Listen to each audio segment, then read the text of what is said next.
ನಾನಿವತ್ತು ನನ್ನ ಟಾಪಿಕ್ ಕೇಳಿದ್ರು ಧ್ಯಾನ ಅಂತಾನೆ ಹೇಳಿದೆ.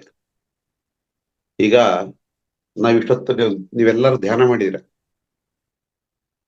ಇದು ಆನಾಪಾನ ಸತಿ ಅಂತ ಕರಿತೀವಿ. ಇದು ಬುದ್ಧ ಹೇಳ್ಕೊಟ್ಟಿರುವಂತ ಧ್ಯಾನ. ಏನು ಅಂದ್ರೆ ಒಳಗ್ ತಗೊಳ್ಳೋಂತ ಉಸಿರು ಮತ್ತೆ ಹೊರಗ್ ಬಿಡುವಂತ ಉಸಿರು. ಅದರ ಹಿಂದಕ್ಕೆ ಹೋದ್ರೆ ಇನ್ನೊಂದಿದೆ, ಇದು ಸೋಹಂ ಧ್ಯಾನ ಅಂತ, ಆದಿ ಮಂತ್ರ ಅಂತ ಕರಿತಾರೆ ಇದನ್ನ. ಈ ಸೋಹ್ ಅಂದ್ರೆ ಒಳಗ್ ತಗೊಳ್ಳುವಂತದ್ದು. ನಮ್ಮ ಉಸಿರಿನ ತಗೋ ಸೋ ಅಂತ ಬರುತ್ತೆ, ಹೊರಗ್ ಬಿಡ್ಬೇಕಾದ್ರೆ ಹಮ್ ಅಂತ ಬರುತ್ತೆ.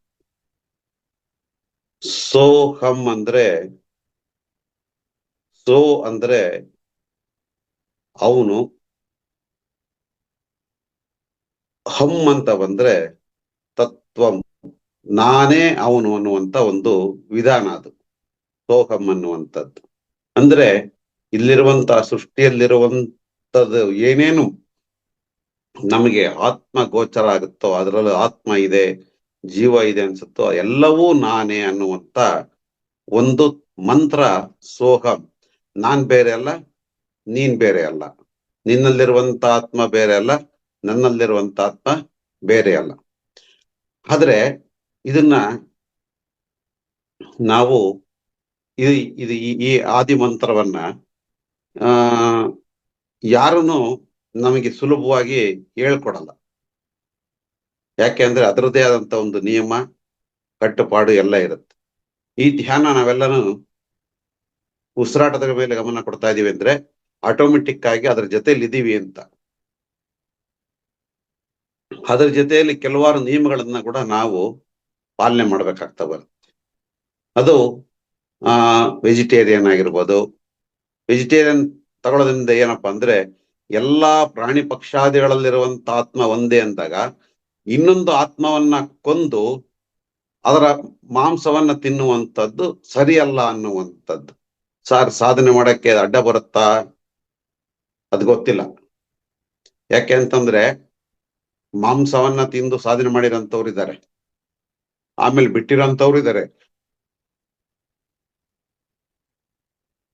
ಇಲ್ಲಿ ಯಾವತ್ತೂ ಇದು ಮೂರು ನಾವು ಧ್ಯಾನಕ್ಕೆ ಬಂದಿದ್ದೀವಿ ಅಂದ್ರೆ ಒಂದೇ ಒಂದು ಯಾವಾಗ್ಲೂ ನೆನ್ಪಿಟ್ಕೊಂಡಿರ್ಬೇಕು, ನಾವು ಮಾತಾಡುವ ನುಡಿ, ಕೃತಿ, ಅನುಸರಿಸುವುದು, ಈ ಮೂರು ಒಂದಿರ್ಬೇಕು. ನಾನ್ ನಿಮ್ಗೆ ಹೇಳೋದೊಂದು, ನಾನ್ ಅನುಸರಿಸೋದೊಂದು, ನಾನ್ ಮಾಡೋದೊಂದು ಆಗ್ಬಾರ್ದು.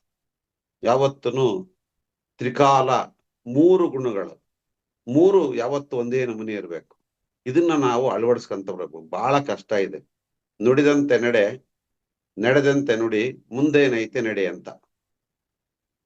ಏನ್ ನುಡಿತೀವೋ ಅದನ್ನೇ ನಡಿಬೇಕು, ಏನ್ ನಡಿತೀವೋ ಅದನ್ನೇ ನುಡಿಬೇಕು, ಮುಂದೆ ಏನು ಇಲ್ಲ ಅಂತ.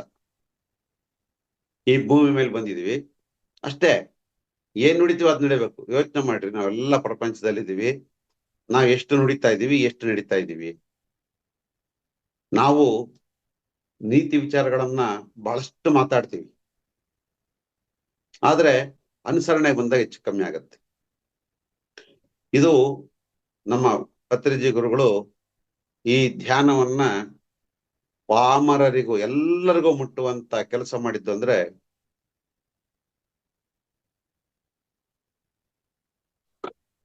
ಪತ್ರಿಜಿ ಗುರುಗಳು. ನನಗೆ ಈ ಹುಡುಕಾಡಿದೀವಿ, ಧ್ಯಾನ ಬೇಕು, ಒಂದು ಆಧ್ಯಾತ್ಮಿಕತೆಯ ಬೇಕು ಅನ್ನುವಂತ ಒಂದು ಕಾರಣಕ್ಕೆ ಹುಡುಕಾಡಿದ್ರೆ ನಮಗೆ ಸಿಕ್ಕಿದ್ದು ಪತ್ರಿ ಸರ್. ನಾವು ಅದಕ್ಕೇನೆ ಧ್ಯಾನಕ್ಕೋಸ್ಕರ ಯಾವುದೇ ಒಂದು ನಯಾ ಪೈಸಾ ಕೂಡ ಚಾರ್ಜ್ ಮಾಡ್ದಲ್ಲಿ ಹೇಳ್ಕೊಡ್ತೀವಿ. ಯಾಕೆ ಹೇಳ್ಕೊಡ್ತೀವಪ್ಪ ಅಂದ್ರೆ ಧ್ಯಾನಕ್ಕೆ ಬೆಲೆಯನ್ನು ಕಟ್ಟಕ್ಕಾಗಲ್ಲ. ಈಗ ನಮಗೆ ಧ್ಯಾನ ಆದ್ರೆ ಸರ್, ನಿಮ್ಮ ಒಂದು ಕರ್ಮವನ್ನ ಕಳ್ಕೋಬೇಕು ಅಂದ್ರೆ ನೀವು ಆ ಧ್ಯಾನಕ್ಕೋಸ್ಕರ, ಆಧ್ಯಾತ್ಮಿಕಕ್ಕೋಸ್ಕರ ನೀವು ಖರ್ಚು ಮಾಡ್ಬೇಕು.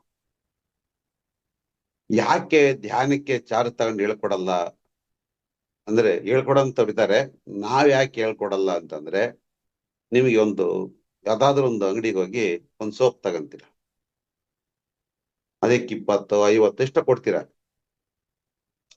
ಅದನ್ನ ಉಪಯೋಗಿಸ್ತಾ ಬಂದಂಗೆಲ್ಲ ಏನಾಗುತ್ತೆ, ಕರಗೋಗುತ್ತೆ. ಈಗ ಧ್ಯಾನವನ್ನ ನಾವ್ ಎಷ್ಟೋ ದುಡ್ಡು ಕೊಟ್ಟು ಹೇಳ್ಕೊಟ್ಟಿದೀವಿ ಅಂತ ಕೇಳ್ರಿ, ನೀವು ಉಪಯೋಗಿಸ್ತಾ ಅದು ಕರಗೋಗುತ್ತೆ ಹೊರತು ಅಭಿವೃದ್ಧಿ ಆಗಲ್ಲ. ಹಂಗಂತಂದು ಕೆಲವು ಸಾರಿ ಕೆಲವು ವಿಚಾರಗಳನ್ನ ಹೇಳ್ಬೇಕಾದ್ರೆ ಚಾರ್ಜ್ ಮಾಡೋಂಥವ್ರು ಇರ್ತಾರೆ. ನಾವು ಅವರ ವೈಯಕ್ತಿಕವಾದಂತ ವಿಚಾರ ನಾನು ವಿಮರ್ಶೆ ಮಾಡಲ್ಲ. ನಾವು ಬೆಳಿತಾ ಹೋಗ್ತೀವಿ. ನಾವು ಆಧ್ಯಾತ್ಮಿಕತೆಯಲ್ಲಿ ನಮ್ಮ ಜೀವನವನ್ನ ತೊಡಸ್ಕೊಂಡಾಗ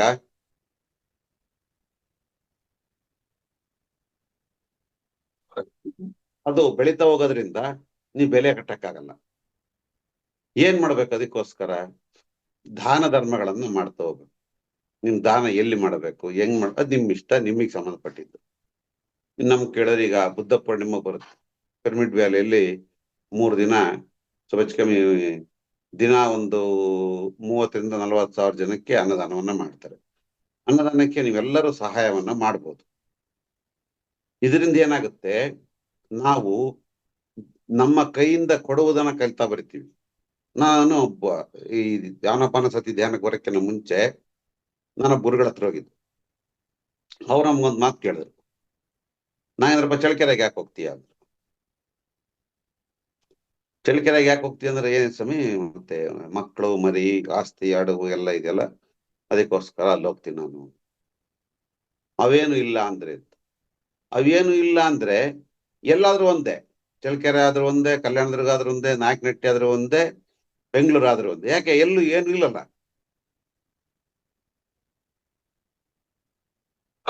ಆವಾಗ ಅವ್ರು ಹೇಳಿದ್ರು, ಹಂಗೆ ಭೂಮಿ ಮೇಲೆ ನಿನ್ನದು ಅಂತ ಏನಾದ್ರೂ ಇದ್ರೆ ಮತ್ತೆ ನೀನ್ ಈ ಭೂಮಿ ಬರ್ಬೇಕು.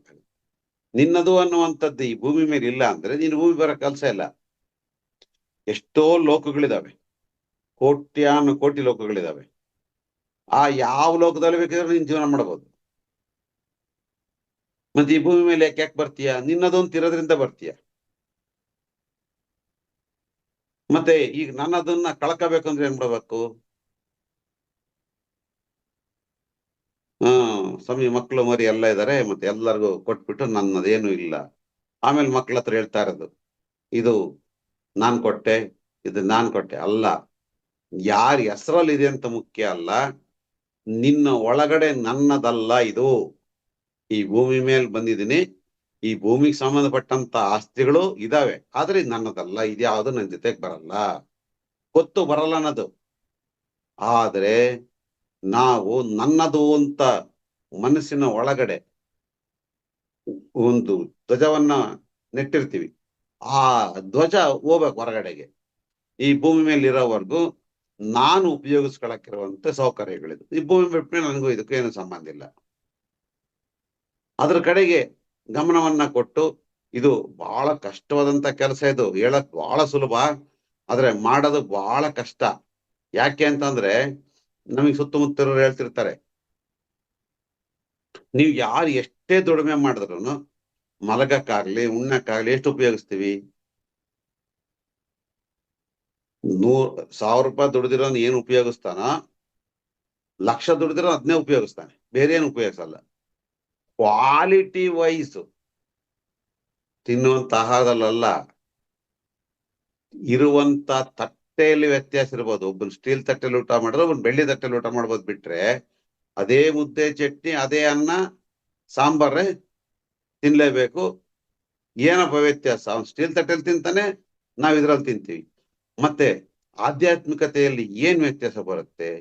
ಸ್ಟೀಲ್ ಆದ್ರೂ ಒಂದೇ, ಸಿಲ್ವರ್ ಆದ್ರೂ ಒಂದೇ ಅನ್ನೋ ಭಾವನೆ ನಮ್ಮೊಳಗ್ ಬರುತ್ತೆ.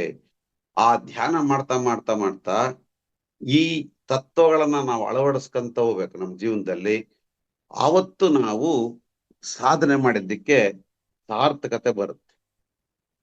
ಸರ್, ಇಲ್ಲಿ 2, ಧ್ಯಾನದಿಂದ ಶಕ್ತಿ ಬರುತ್ತೆ, ಜ್ಞಾನ ಬಂದ್ರೆ ಆ ಶಕ್ತಿಯನ್ನು ಉಪಯೋಗಿಸುವುದಕ್ಕೆ ಹೆಂಗ್ ಉಪಯೋಗಿಸ್ಬೇಕು. ಇವಾಗ ದುಡ್ಡು ಬಂದಿದ್ದಪ್ಪ, ಜ್ಞಾನ ಇಲ್ಲ ಅಂದ್ರೆ ಏನಾಗುತ್ತೆ? ಏನಕ್ಕಂದ್ರೆ ಅದೇ ಖರ್ಚು ಮಾಡ್ತಾ ಹೋಗ್ತೀವಿ. ಜ್ಞಾನ ಇದ್ರೆ ಯಾವ್ದಕ್ಕೆ ಎಷ್ಟು ಖರ್ಚು ಮಾಡ್ಬೇಕು, ಹೆಂಗ್ ಖರ್ಚು ಮಾಡ್ಬೇಕು, ಹಂಗೆ ಖರ್ಚು ಮಾಡ್ತಾ ಹೋಗ್ತೀವಿ.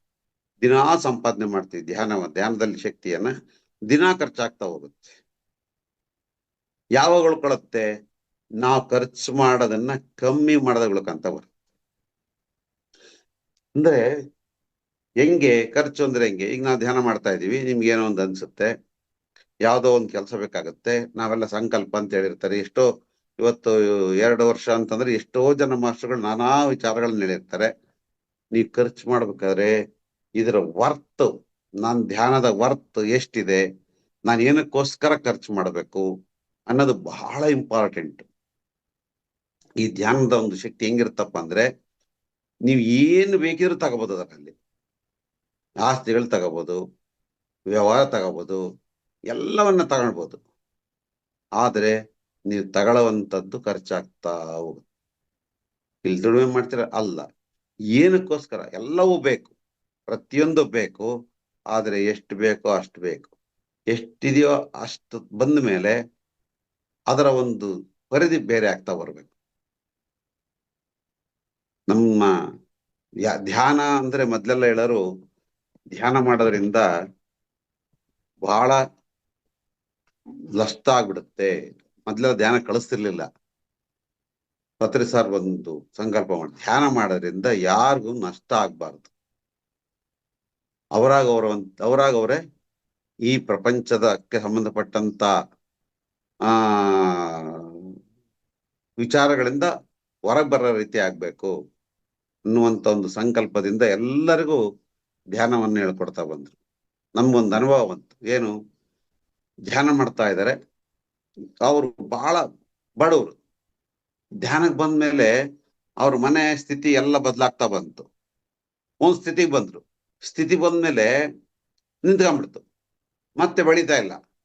ಅವರ ಒಂದು ದಿನಚರಿ ಎಷ್ಟು ಬೇಕೋ ಅಷ್ಟು ಬರ್ತಾ ಇದೆ, ಖರ್ಚಾಗ್ತಾ ಇದೆ, ವ್ಯವಸ್ಥೆ ಆಗ್ತಾ ಇದೆ, ಎಲ್ಲ ಆಗ್ತಾ ಇದೆ, ಬೆಳೀತಾ ಇಲ್ಲ. ಅರೆ ಏನದು, ಯಾಕೆ ಹಿಂಗಾಯ್ತು, ಏನಿದು, ಧ್ಯಾನ ಸರಿ ಮಾಡ್ತಿಲ್ಲ, ಇಲ್ಲ ಧ್ಯಾನದಲ್ಲಿ ಶಕ್ತಿ ಇಲ್ಲ.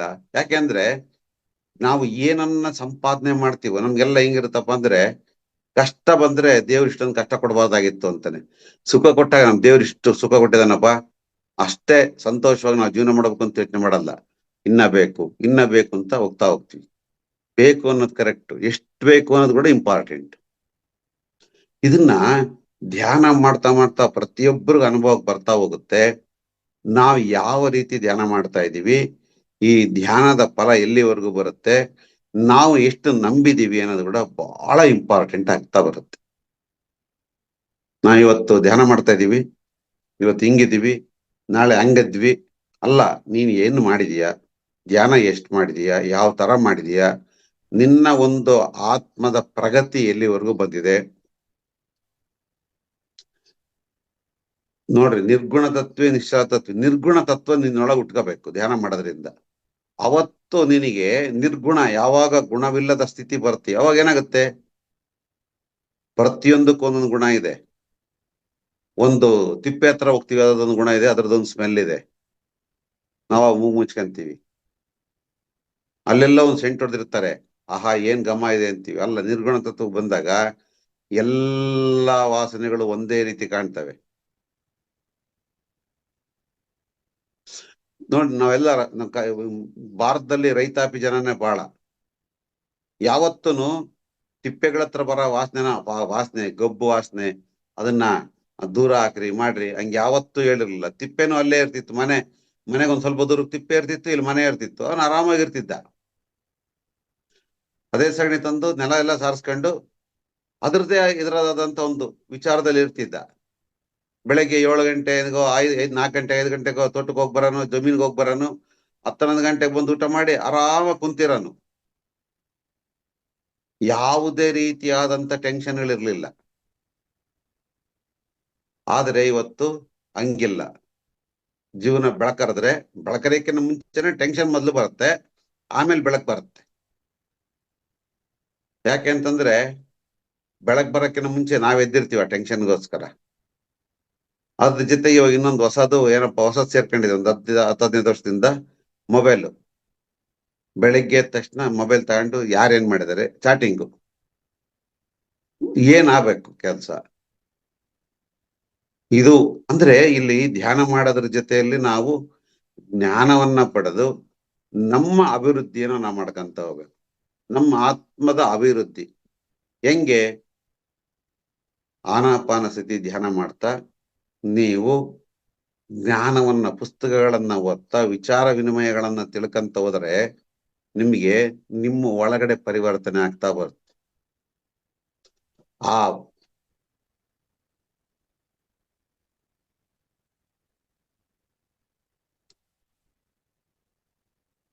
ತೋ ಅನ್ನುವಂತ ನಾದವನ್ನ ನೀವು ಅಂತರಂಗದ ಒಳಗೋಗಿ ಅನುಭವಿಸ್ಬೇಕು. ಹೊರಗ್ ಬರ್ಬೇಕಾದ್ರೆ ಹಮ್ ಅಂತ ಬರುತ್ತೆ. ಮೌನದಿಂದ ಯೋಚನೆ ಮಾಡ್ರಿ, ಆ ಶ್ವಾಸವನ್ನ ಗಮನಿಸ್ತಾ ಹೋದ್ರೆ ನಿಮಗ್ ಸೋಹಮ್ ಅನ್ನುವಂತ ಮಂತ್ರ ಜಪ ಆಗ್ತಾ ಇರುತ್ತೆ.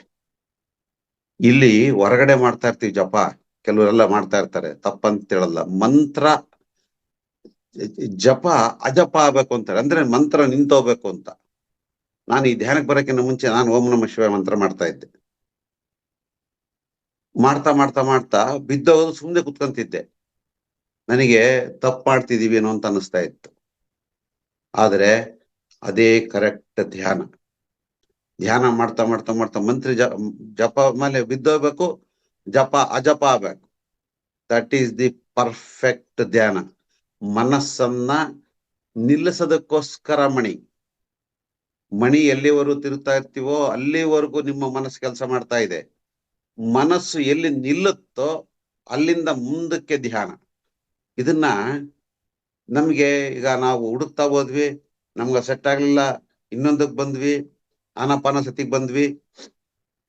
ನಾವು ಪಿರಮಿಡ್ ಬುದ್ಧ ಪೂರ್ಣಿಮೆಗೆ ಬಂದಾಗ ಒಂದ್ಸರಿ ಪೈಲಟ್ ಬಾಬಾ ಅಂತ ಬಂದಿದ್ರು. ನಮ್ಮರೊಬ್ಬರು ಕೇಳಿದ್ರು, ನೀವು ಜಪವನ್ನು ಹೇಳ್ಕೊಡ್ತೀರಾ, ನಾವು ಇವರು ಶ್ವಾಸದ ಮೇಲೆ ಗಮನವನ್ನ ಇಡ್ರಿ ಅಂತ ಹೇಳ್ಕೊಡ್ತಾರೆ, ಏನ್ ವ್ಯತ್ಯಾಸ ಅಂತ. ಅವ್ರೇನ್ ಹೇಳಿದ್ರು, ನಾನು ನಿಧಾನಕ್ಕೆ ಬಸ್ ಹತ್ತಿಸಿ ಫ್ಲೈಟ್ ಹತ್ತಿಸ್ತೀನಿ, ನಿಮ್ ಗುರುಗಳು ಒಂದೇ ಸರಿ ಫ್ಲೈಟ್ ಹತ್ತಿಸ್ತಾರೆ ಅಂದ್ರು. ನೀವೇನ್ ಮಾಡ್ತೀರಾ, ಜಪಮಣಿ ಮಾಡ್ತಾ ಮಾಡ್ತಾ ಮಾಡ್ತಾ ಜಪಮಣಿ ಒಂದು ಕಾಲಿಗೆ ನಿಂತೋಗುತ್ತೆ, ಬಿದ್ದೋಗುತ್ತೆ ನಿಮ್ ಕೈಯಿಂದ. ನಿಮ್ಗೆ ಗೊತ್ತಾಗುತ್ತೆ ಬಿದ್ದೋಗ್ತಾ ಇರೋದು. ನೀವೇನ್ ಮಾಡ್ತೀರಾ, ಆ ಮಣಿ ತಗೊಂಡು ಕಣ್ಣು ಗೊತ್ಕೊಂಡು ಮತ್ತೆ ಶುರು ಮಾಡ್ತೀರಾ? ಅಲ್ಲ, ಬಿದ್ದೋದ್ರೆ ಸುಮ್ನೆ ಕುತ್ಕೋಬೇಕು. ಆಗ ಅದು ಧ್ಯಾನ ಆಗುತ್ತೆ. ಅದನ್ನ ದಕ್ಷಿಣ ಭಾರತದಲ್ಲಿ ಯಾರು ಹೇಳ್ಕೊಡಲ್ಲ, ಅದು ಹಿಮಾಲಯದಲ್ಲಿರುವಂತ ಸಾಧು ಸಂತರು ಹೇಳ್ಕೊಡ್ತಾರೆ ಅನ್ನೋ ಮಾತನ್ನ ಹೇಳಿದ್ರು. ಅದಾದ್ಮೇಲೆ ಶಿವಾನಂದಾಶ್ರಮ ಅಂತಿದೆ ಋಷಿಕೇಶದಲ್ಲಿ. ಅವರೊಬ್ರು ಮಂಗಳೂರಿನವರು.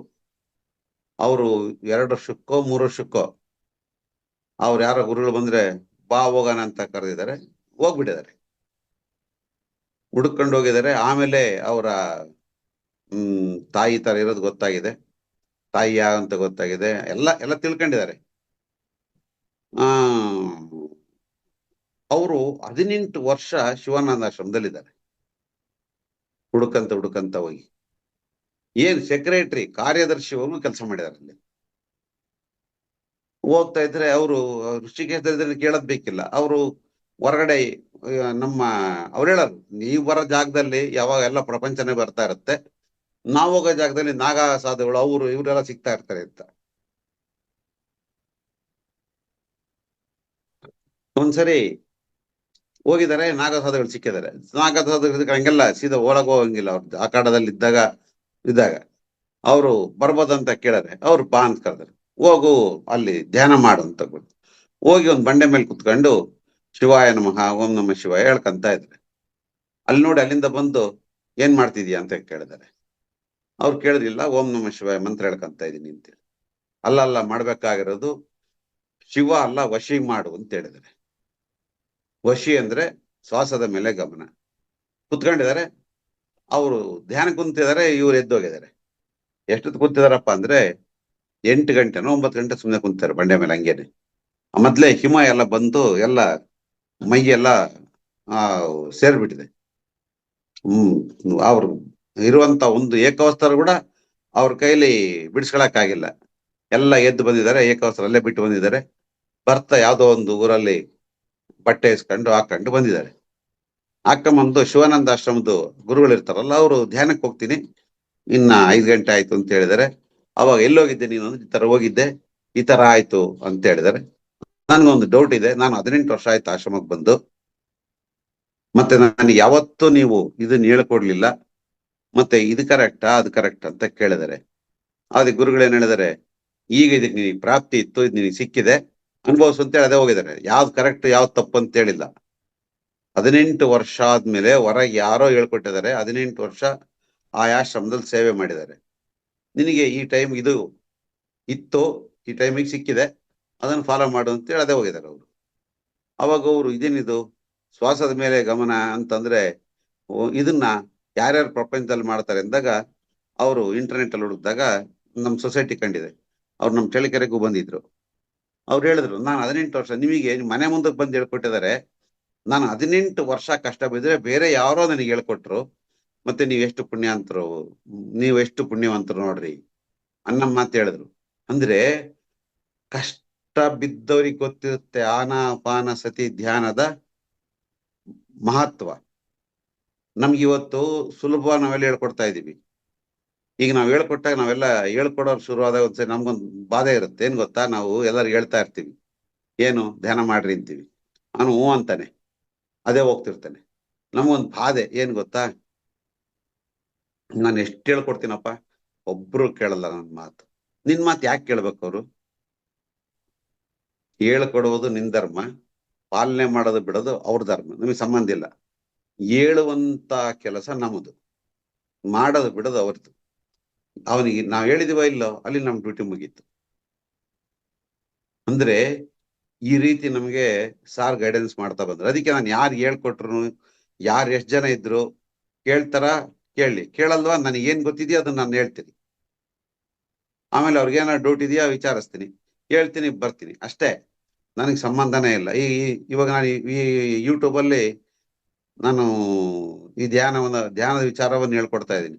ಇಲ್ಲಿ 3 ನಮೂನಿ ಇರ್ತಾರೆ. ಕೆಲವರು ನಾಗೇಂದ್ರ ಸರ್ ಚೆನ್ನಾಗಿ ಹೇಳಿದ್ರು ಅನ್ನೋರು ಇರ್ತಾರೆ, ಪರವಾಗಿಲ್ಲ ಅನ್ನೋ ಇರ್ತಾರೆ, ಏನೋ ಹೇಳ್ದ ಬಿಡಪ್ಪ ಅನ್ನೋರು ಕೂಡ ಇರ್ತಾರೆ.